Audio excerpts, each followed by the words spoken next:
Good morning and welcome to My Catechism. I am your talk show host, Father Lucas Inoc, and with me is my co-host, Brad Adam and Pierre, the President of the Catholic Faith Defenders in Archdiocese of Cebu.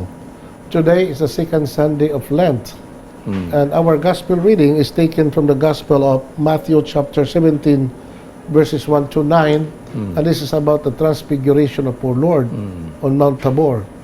And we are now in the midst of the season of Lent, and we hope that our people, especially our viewers in this program, would now focus on the event that we are about to celebrate, and that would be the event of the Paschal Mysteries of our Lord, that includes His Passion, Death, and Resurrection. And we will be discussing more on this after this short break. Please stay with us.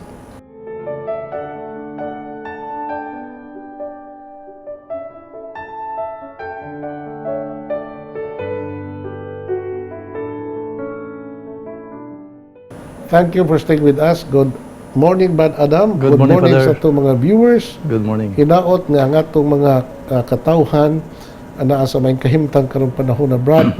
So, we cannot afford to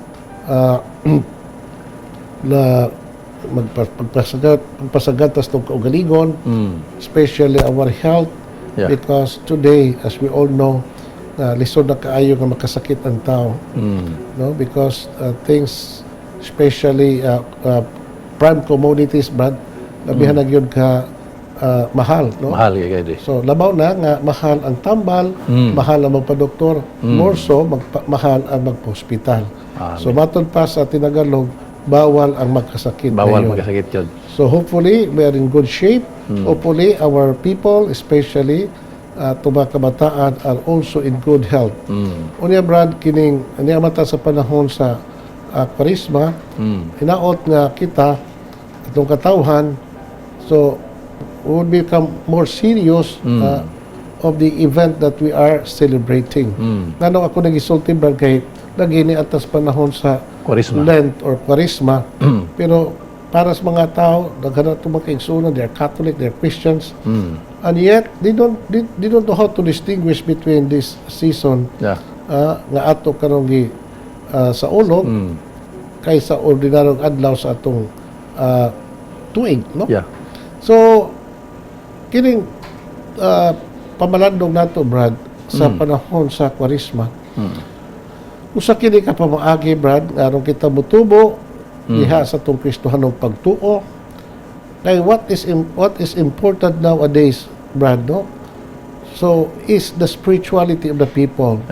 Okay, gano man ang atong katawhan karon are fixated with all the material things in this world, their business, their career, their profession, etc., etc. So what may nautan na, Brad, no?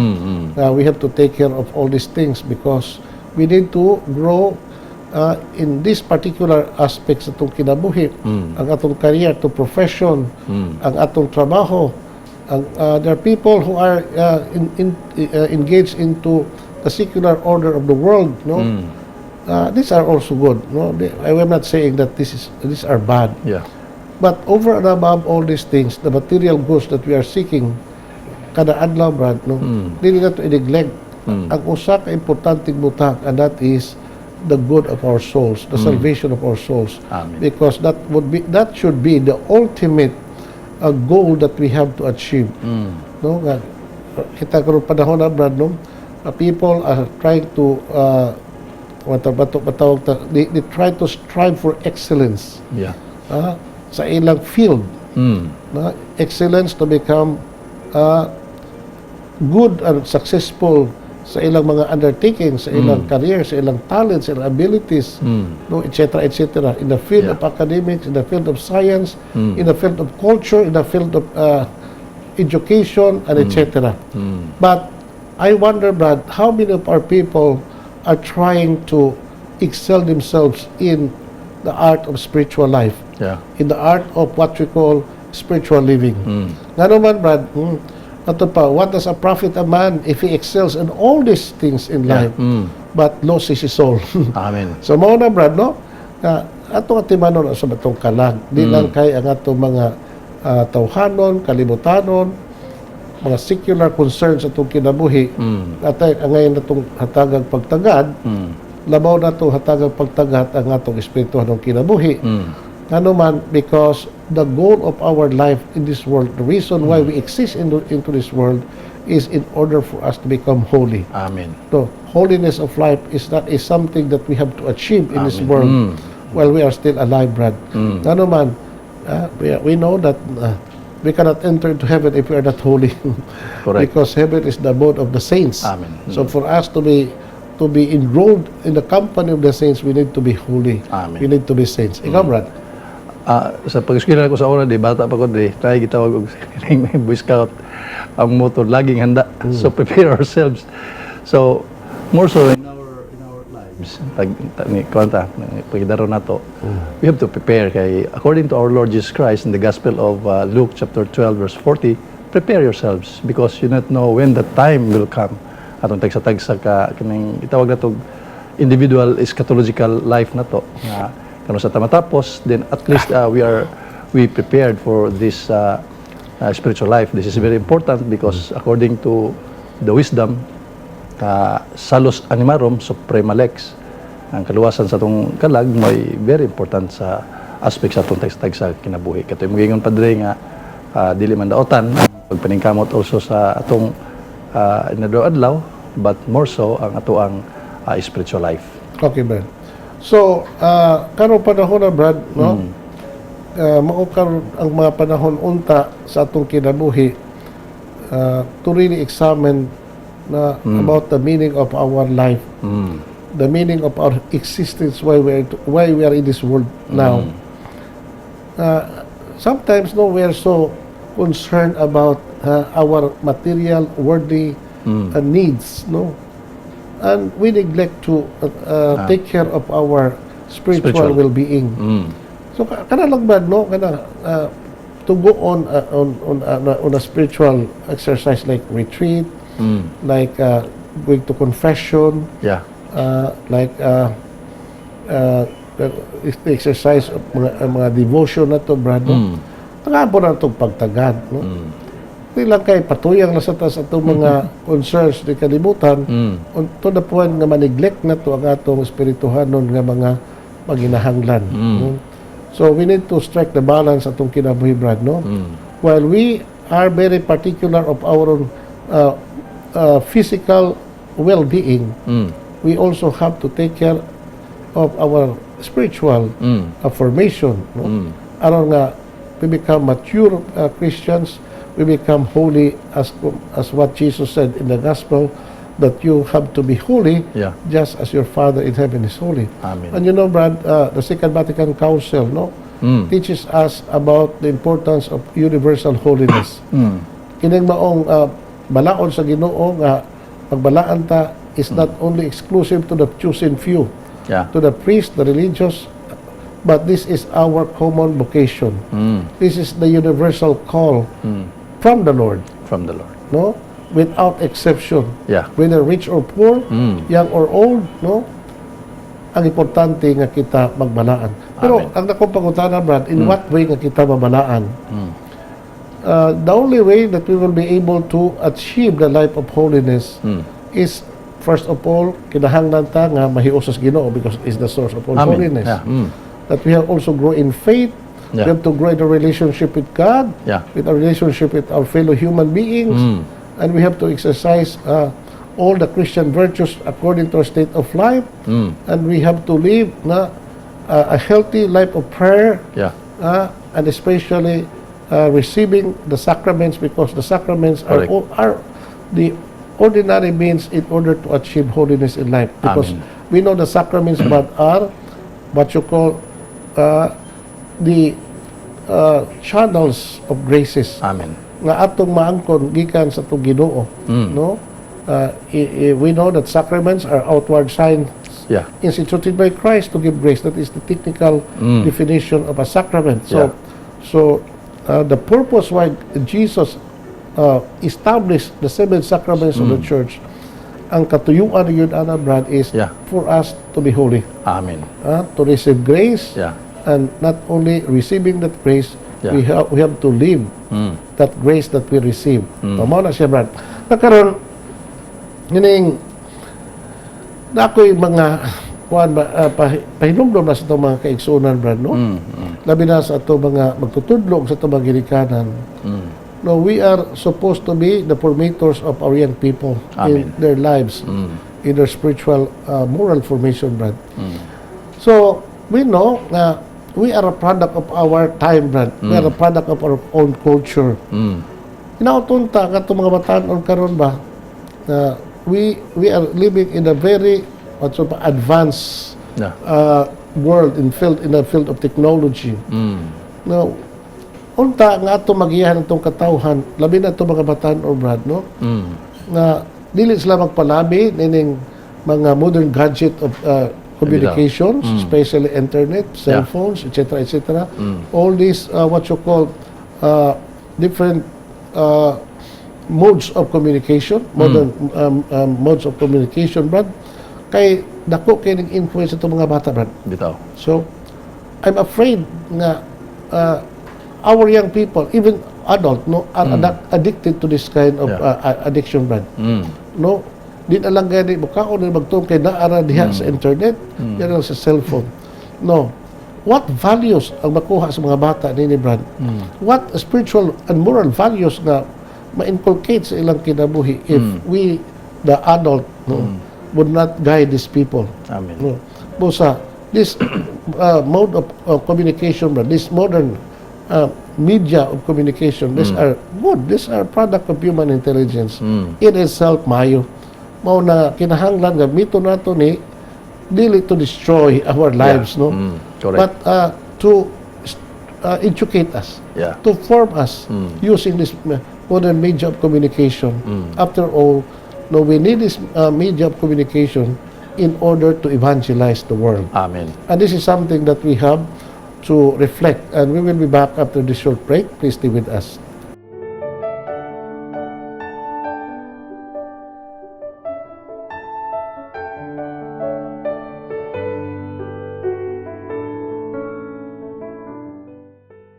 Thank you for staying with us, Brad Adam. Ato nang basahon ang atong Ibanghilyo karong adlaw. Okay. A reading from the Holy Gospel according to Matthew. Glory to you, O Lord. 6 days later, Jesus took with him Peter and James and his brother John and led him up a high mountain where they were alone. Jesus' appearance was changed before them. His face shone like the sun, and his clothes became white as snow. Then suddenly Moses and Elijah appeared to them, talking with Jesus. Peter spoke up and said to Jesus, "Master, it is good for us to be here. If you wish, I will make 3 tents, one for you, one for Moses, and one for Elijah." Peter was still speaking when a bright cloud covered them with its shadows, and a voice from the cloud said, "This is my Son, the beloved, my chosen one. Listen to him." On hearing the voice, the disciples fell to the ground, full of fear. But Jesus came, touched them, and said, "Stand up, do not be afraid." When they raised their eyes, they no longer saw anyone except Jesus. As they came down the mountain, Jesus commanded them not to tell anyone what they had seen until the Son of Man be raised from the dead. The Gospel of the Lord. Okay, Brad, mo itong Ibanghilyo, and this is about the transfiguration of our Lord on Mount Tabor, no? Mount Tabor. So, although the name of the mountain is not mentioned, but tradition has it that it was at Mount Tabor. It is a high mountain in the middle of the what you call Galilean plains. Sa Jerusalem na not in Jerusalem. Not in Jerusalem. It's very far from Jerusalem. Okay. It's in Galilee. Okay. Jerusalem is down south, no? In Judea, this Mount Tabor is in Galilee. North side. So Northern part. it's a middle of the plains of Jezreel Valley, Blood. And when you are on the top of Mount Tabor, but you could see the whole vista of the land, especially the Galilean scenery. So you could see in the far distance the Sea of Galilee. Then you can even see if you're on the top of Mount Tabor, Nazareth and other places mentioned in the New Testament, because makita nato ang the town of Nain where Jesus raised the son of a widow. You could also see beyond the horizon the place where Jesus changed the water into wine in Cana. And so Tiberias, all these things, no? Mentioned in the New Testament places. Makita na to, Brad. You could see how beautiful the top of Mount Tabor is, no? And the same beauty of Mount Tabor when during the time of our Lord. Perhaps Jesus chose this mountain in order to pray. Yeah. Because it was very suitable for contemplation and meditation, especially when you're at the top of Mount Tabor. Now, you know, Brad, that Jesus was on his journey from Galilee to Jerusalem. So, and along his journey, no, he took 3 of his disciples, Peter and James and John, magsuon. And then, iyang gidala nilang tulo in order to pray. Yeah. So, marong ito rason na. Suddenly, when they were praying, according to the account of the four Gospels, no, Brad, no, na usab ang panagway itong Ginoo, no, ang iyang sapot ilabihan kaputi sama ang snow, ang iyang panagway migilak sa tumang kaputi. So what kind of manifestation of Jesus, no, when he transfigured himself before the eyes of his disciples? So ba nagitawag na itong transfiguration? We also would refer that as the divine manifestation of our Lord, no? That in that particular incidents, ang atong Ginoo revealed to his disciples the fullness of his glory and divinity as the Son of God. So mo na siya, Brad. Now, I think this is the point that I would like to drive at, Brad, no? That every second Sunday of Lent, kini maog gospel, maog gini basahon to. Because doon na ni connection sa atong pagsaulog sa Kwaresma, and especially pagsaulog nato Semana Santa. What is the connection? Remember, as I have told you, Brad, that when Jesus went up Mount Tabor, it was when he was on his journey to Jerusalem. So, Isakas is bukid. Now, and the whole episode happened as mentioned in the Gospel. So, lakto nga pagkasulti, Brad, nga atong Ginoo sa iyang pagpausab siyang panagway at tubangan siya mga tinunan, he wanted to convey a very special message. And what is that message that he wanted to convey to the disciples? Nga siya maugayod ang anak sa Diyos. As being attested to by the prophet and the law. Because Moses and Elijah appeared in the scene of Christ's transfiguration. Ang naibawta, Brad, nga Moses and Elijah, dugay na nila nangamatay. Mga 1,000 more years na sila nangamatay. But despite, no, sa ilang pagkadugay ng nangamatay, in this particular episode of Jesus' life, Brad, they also appeared, talking to Jesus. No, ang bangutana, unsa ilang istoryahan sa Ginoo, we do not know. But most probably, Brad, Moses and Elijah were talking to Jesus about his imminent death in Jerusalem. Also his resurrection. As if Moses and Elijah mihatag og bitawag ng stamp of approval sa Ginoo that you are on the right track. That when you go to Jerusalem, you know that you will be going to the cross. That should be the right thing that you have to do. No? Because that's the reason why you exist in this world. Why you became man. In order to suffer and die for humanity by your suffering and death on the cross. So, not only the prophet and the law, no, testified about Jesus' identity as the Son of God, the true Messiah, the Father, in the form of the clouds. Binagtawag lang the Shekinah glory of God the Father. No? What happened in Mount Tabor, Brad, was actually what happened at Mount Sinai when God the Father appeared to Moses and gave to Moses the law. The whole mountain was covered by clouds and smoke. No? The glory of God was being revealed in that particular episode in the Old Testament. So, mao ni Brad, ang tingog samahan also may testify ngadto sa mga tinunan. Ngano man mingon siya from the voice gikan sa maong panganon. This is my son, my beloved. Listen to him. So that voice was addressed to the disciples of our Lord. This is my son. Yeah. Don't enter any more doubt about his identity as my son. No, have faith in him. Believe in him. Listen to him.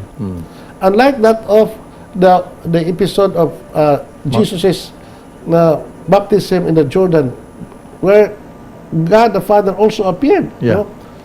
No?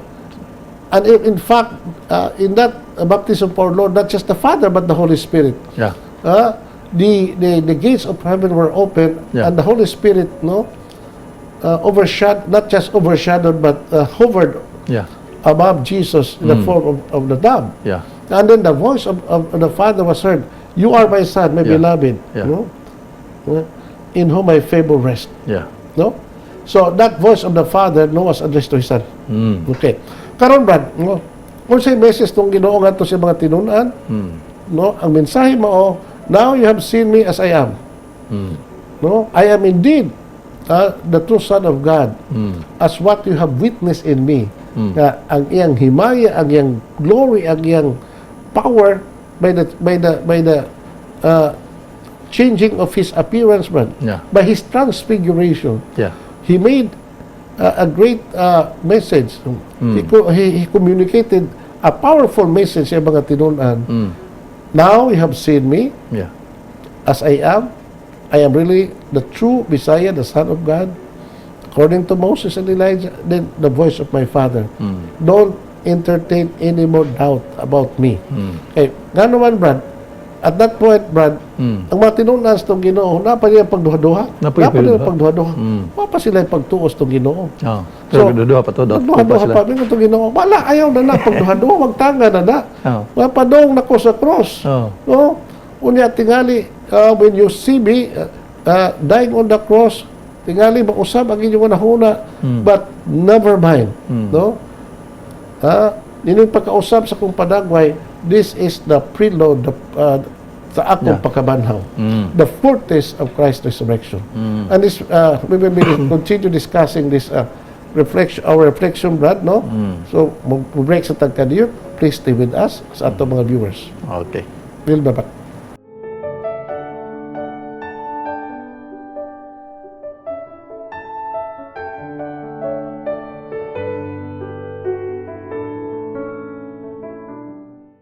Thank you for staying with us, Brad Adam. Before I continue with my own reflection, so we would like to hear from you about the reflection on our gospel reading on this Sunday, the Transfiguration of Jesus. Pati nga gid sa imong terminolohiya, it is a prelude, no? Nga nagpakita tong Ginoong Jesucristo as white as snow. So kadto papakita niya padre mao gito usa pati nga gito nga mahimo mo yun ni once nga you will become my child, my children, then makadto ta sa gingharian sa langit. Maynguna na masama kita niya. Kay promise man niya padre sa 1 John chapter 3 verse 2, 1 Corinthians chapter 13 verse 12, no? Nga mahisama kita sa Ginoo kung kita magpadayon sa pagsunod kaniya. Okay, Brad, no? So, now let's talk about the reaction of the disciples, Brad, no? So, it was Peter who reacted. Now, the two, James and John, were but very silent, Brad, no?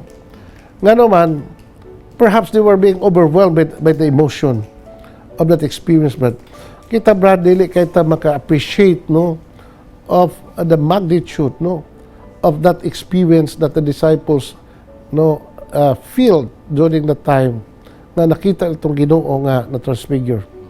So, kung kita pa kato sa ilang bahin, Brad, we will also feel the same. No? The feeling of awe, the feeling of, wonderment, no? And also the feeling of joy, the feeling of fear. But that's why Jesus said, don't be afraid, no? So, ayaw mo kahadlok. Ano man, it was a tremendous feeling nagibati sa mga tinunan. That's why, kita Brad, ano rato po ma-feel ang unsagi bati ni Pedro sa duha niya kakauban magsuon si San Juan o si Santiago. Let us imagine ourselves to be part of that experience, Brad, na not only Peter, James, and John were there, but kita po dito, using our own imagination. So, makita na to, Brad, feel na to, Brad, no? Unsag yun kadako sa mga misteryo na atong masaksihan in our very own eyes, Brad, about Jesus' transfigured himself sa atong atubangan. So, we could also feel what the three disciples feel at that particular moment. No? So, overwhelmed kita, Brad, no? Kaya nga naman, ginaingon man, ang pagkausap sa padagwas ng Ginoo, ito katong theophany. What do you mean by theophany? Theo meaning God. Epiphany meaning manifestation. What is about, no? The divine theophany. God manifesting himself to the people, to man. So, that would also be the foretaste of our theophany when we go to heaven. Because according to our the theologians of the church, mingon nga, unsa man ning kalipay sa langit, what does the joy of heaven consist of? The answer, it consists of seeing God face to face in a beatific vision. So when you see God in its whole being, no, in His face, no, it will submerge your soul with so much joy and peace and wonderment and wonder. Mo na, Brad. So, karon para po nato, Brad, niya matas panahon sa Kwaresma, unsa masay ato mapupo nga pagtulunan ining maong ebanghelyo. Ha? Ang atong pagtulunan man ni sama ni Pedro ni Juan ni Santiago, kinahanglan usab nga magbalig-on tas tong pagtuo. Meaning nga wala na tay doubt, wala na tay pagduha-duha. Kay daghan na mga Kristiyano sa Brad, daghan mga tao sa kalimutan, though they claim to be Christians, but are lacking in faith. Amen. Not only are they lacking in faith, they lack what we call personal encounter with the Lord. They lack in what we call the personal relationship with the Lord. Muna kuwag na to, Brad. We are bankrupt as far as spiritual life is concerned, Brad. No? Our spiritual life is very empty. Ano man, for lack of that experience, for lack of relationship, for lack of faith. Muna, Brad. Ikaw? Ang pagtuo na to diya sa Ginoo, mana makapalig-on na to, because if you are not going to have this faith, katong gigon sa Ginoo sa ebanghelyo, nga bisag gamay lang, no? Nga seed of faith pan diha sa imong pagpuyo sa kabubuton sa Ginoo, then wala mo sipong diha sa imong kaugalingon. So we can have this faith nga mulungtad hangtod sa katapusan sa atong kinabuhi. Okay, Brad. So towards the end of that experience at Mount Tabor, Brad, ni Saint Matthew mingon, on hearing the voice, the disciples fell to the ground full of fear. But Jesus came and touched them and said, "Stand up, do not be afraid." When they raised their eyes, they no longer saw anyone except Jesus. Ito pa, the return to the normal experience. No? After that wonderful experience of transfiguration, what happened next, Brad, is the return to normalcy of life. So, mao ni Brad, ang punto din hinga, dinis kalibutan itong ipuyan, kining ato mga experience of ecstasy about God's presence in our life, because na maging panahon, Brad, nga atong kinabuhi ng espirituhanon, Brad, no, we feel the presence of God, we feel the love of God, we feel the compassion of God in our life. But these are very, very momentary, Brad. It will not last long. Kining mga isa tayo mga matawag nato, Brad, o kanang Tabor experience. O sa mga Tabor experience, ako nagkagaling ng term, Brad. Kanang itong Tabor experience, Brad, mauna experience sa mga tinunas tong Ginoo. No? Parang sa Saul, Brad, San Pablo, what we call a Damascus experience, no? When he encountered the Lord. Mauna. Now, I also coined this two words, Brad, no? That about experience nga, na sinapi sa mga tinunan when they saw Jesus transfigure before their eyes. Yeah. And then after that experience, the return to normal situation. So, ang punto ni Brad mao ni nga, sa atong kinabuhi karon nga atong gipuy-an, na we sometimes enjoy the beauty of God's love and presence in our life. But most of the time, Brad, we feel so empty. Yeah. No, we feel the aridity, the dryness of our spirituality. No more na nga, a lot of people could not survive their spirituality because of what you call spiritual dryness. But spiritual dryness, bad, is not bad. Yeah. It is part and parcel of our spiritual growth. Even Mother Teresa complained that for the last 50 years of her life, she felt as if she was abandoned by God. But the truth is that God never abandoned us.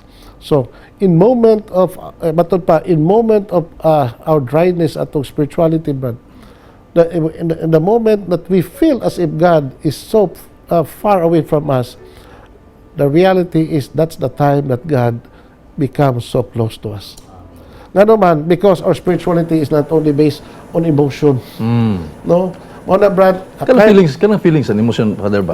Unsa na siya? Appeal na siya sa... Yes. Kanang emotion, Brad, part man na sa atong faculty, no? It's a gift from God. Yeah. But we should not base our spirituality on emotion. No? Okay. But by faith. On faith. No?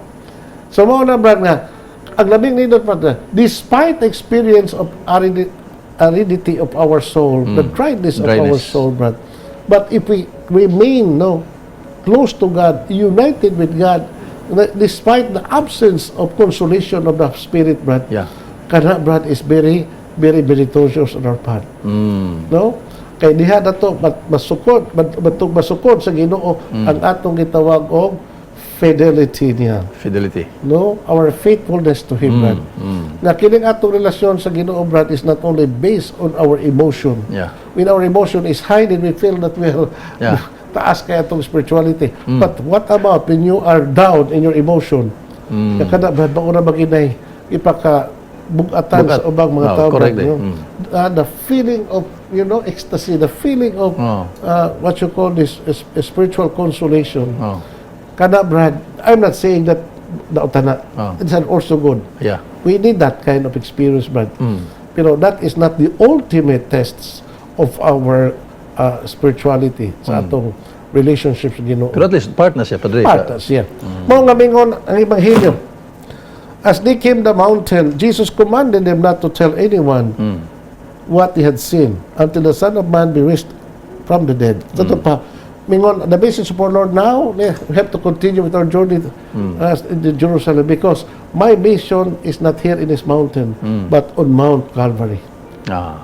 So, that's the message of our Lord. Mao nga, our life on earth, man, is a constant battle. Battle against the temptation of, comfort, temptation of being so much abundance, material abundance. But this particular battle, Brad, is that no matter what happened to our life, no matter how bad the situation of our life, but if we remain faithful to Jesus, we remain faithful to Him and His Word, and we remain close to Him. So that's a very beautiful sign, Brad, that we are growing in our spiritual life. So we are in a good shape if we have that kind of attitude. Amen. Okay, Brad, hinaoton ta gato mga katawhan, ma-enlighten itong gamay na itong mga pamalandong, Brad, so that sila usab makasinati sa nasinati sa mga tinunas itong Ginoo. Unya masinati po sa realities kinabuhi that not everything in this world are joy and happiness. Amen. There are also moments of dryness and even sickness, and frustration and sick and all these negative feelings, but remember, we have to hold on to what Jesus promised to us. I am always with you until the end of time. I will never abandon you. Amen. The Lord be with you. And with your And spirit. Almighty God bless you, the Father, the Son, the Holy Spirit. Amen. Amen.